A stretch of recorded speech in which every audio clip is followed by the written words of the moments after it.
নমস্কার, আজকে বানাবো সবার প্রিয় রুই মাছের কালিয়া।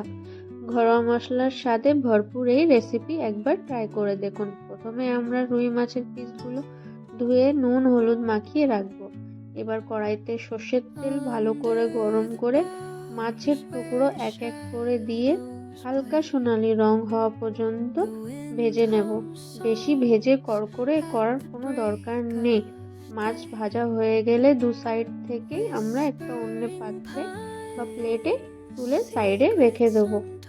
মাছ ভাজা হয়ে গেলেই আমরা এখন মশলা তৈরি করব। তার জন্য লাগবে গোটা জিরে, পেঁয়াজ, রসুন, আদা, কাঁচা লঙ্কা, গোটা টমেটো, তারপরে কাজু কিশমিশ আর সামান্য জল দিয়ে আমরা এটাকে একটা পেস্ট বানিয়ে নেব।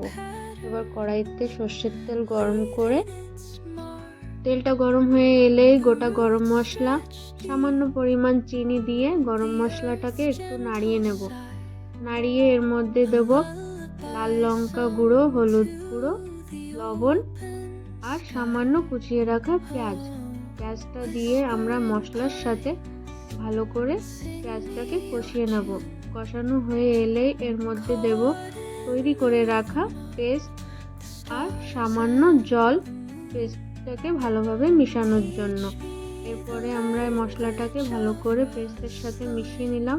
মিশানো হয়ে গেলে এরপরে দেব ধনে গুঁড়ো দিয়ে আবার একটু মিশিয়ে নেব। মিশানো হয়ে গেলে এর মধ্যে দেব মাছ ভাজা সবগুলো পিসগুলো দিয়ে আমরা মশলার সাথে মাছগুলোর পিসগুলো মিশিয়ে সুন্দর করে কষিয়ে নেব। কষানো হয়ে এলে এর মধ্যে দিয়ে দেবো সামান্য পরিমাণ জলটা দিয়ে মশলার সাথে ভালো করে মিশিয়ে নেব। মিশানো হয়ে গেলে এরপরে ফুটে উঠতেই আমরা দিয়ে দেবো ধনেপাতা কুচি দিলেই রেডি আমাদের রুই মাছের কালিয়া।